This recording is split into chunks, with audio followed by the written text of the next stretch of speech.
Yo yo yo! On revient avec du cinéma coréen. La vidéo elle était prévue un tout petit peu avant, hein, mais au final, who cares? Comme d'hab, abonnez-vous, mettez la cloche, partagez, laissez un commentaire, c'est important, ça permet de nous soutenir, de pouvoir continuer à faire ce genre de vidéos. On va enchaîner avec un film que j'aime beaucoup et on a fait que vous parler en Corée de films de genre. Et c'est dommage parce que bon, leur cinéma c'est quand même bien plus que ça, même si je vous avoue que c'est ce que j'aime le plus. Mais en attendant, j'ai un petit péché mignon pour les comédies romantiques et celle-là vaut vraiment le détour. Donc c'est parti pour My Sassy Girl sorti en 2001.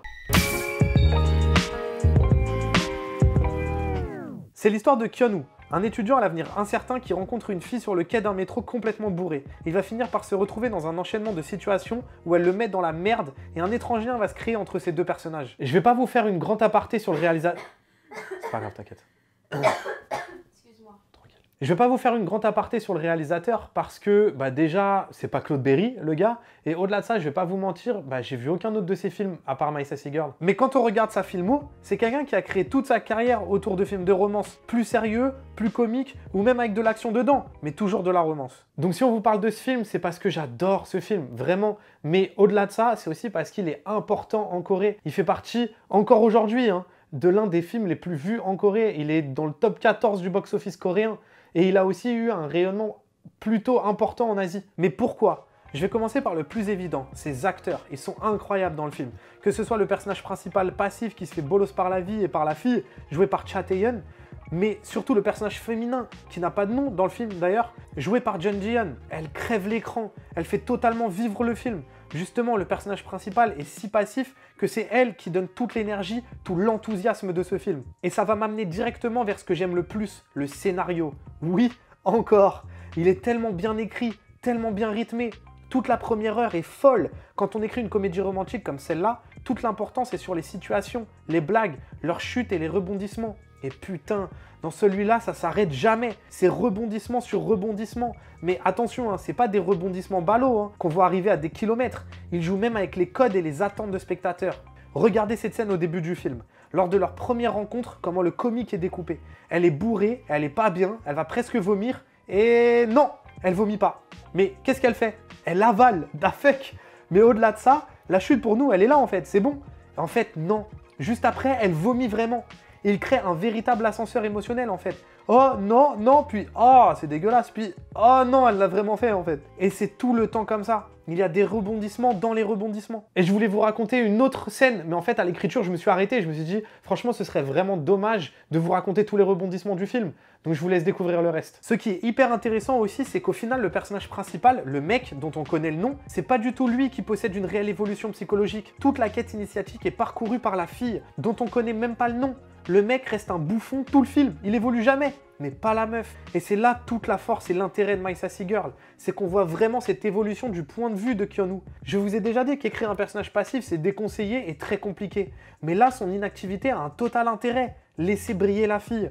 Et puis surtout, beaucoup de gens ont vécu ça, se sont retrouvés à la place de ce mec, à regarder une fille qu'on aime bien partir en couille, t'emmener dans des endroits inattendus, voire chelous, à te dire oh ouais je fais quoi ici? Et c'est dur de filmer et à écrire. Et My Sassy Girl le fait tellement bien, c'est jouissif à regarder. Ça me permet de rebondir sur ce que l'un de mes profs avait dit à l'école, que je trouve super intéressant, c'est qu'on va pas voir une comédie romantique pour la surprise de sa fin ou pour un twist quelconque. Non, parce qu'on sait déjà comment tout va se passer. Donc on y va pour savoir comment en fait on va arriver jusque-là. Parce qu'on sait très bien qu'il va avoir la rencontre, vie de couple, break-up, qu'il va la courser à l'aéroport et qu'ils vont être de nouveau ensemble.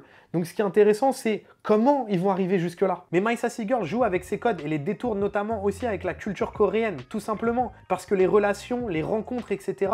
ne se passent pas de la même façon aux USA qu'en Corée. Donc rien que ça, déjà, change la direction du film. Et d'ailleurs, ça me permet de faire une petite parenthèse, mais ça a donné envie à Mathieu d'aller en Corée, ce film. Parce que comparé aux autres films dont on vous a parlé avant, là, on a vraiment l'impression d'être plongé dans la culture coréenne. C'est pas déjà une bonne excuse pour voir le film, ça? Pour en revenir à nos moutons, tous les codes de la comédie romantique, jusque dans sa fin, il va jouer avec. Et c'est hyper intéressant, parce qu'il y a même une phrase d'ailleurs qui clôture le film, qui arrive pas de nulle part, parce que tout le film nous y prépare. Et la première fois que j'ai vu ce film, il m'a touché, mais évidemment c'est quelque chose de perso. Mais même sans ça, le film est tellement bien que on peut juste le kiffer en fait, tout simplement. Et puis il y a des petites idées de réal cool, genre ce petit travelling compensé là, ça fait plaisir.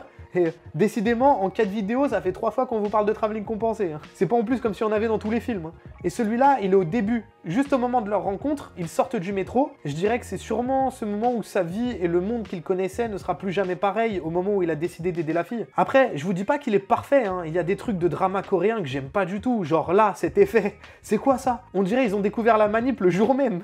Hashtag film de 2001. Mais bon, c'est kitschouille à mort. Et même vers la fin, il y a un moment trop bizarre, un espèce d'élan SF. Je vous le dis parce qu'en vrai, on s'en bat les couilles. C'est pas vraiment un spoil et ça apporte rien du tout à l'histoire. Parce que malheureusement, le film a pas besoin de tous ces trucs-là. Mais ce film a ce truc génial que perso, j'adore. On a envie de revoir le film encore et encore, juste pour continuer d'être avec eux en fait. On finit par tellement s'attacher à eux qu'on a encore envie de passer du temps avec. On finit par adorer ces personnages. Je trouve que c'est une sensation incroyable au cinéma, ça. Le film est un pur feel-good movie, et il y a des moments, ça fait juste du bien de voir ça. Encore plus quand c'est bien fait. Et du coup, regardez My Sassy Girl, parce que vous l'ayez aimé, c'est pas le plus important, c'est surtout que vous l'ayez vu. Et My Sassy Girl vaut 1 million de fois votre temps.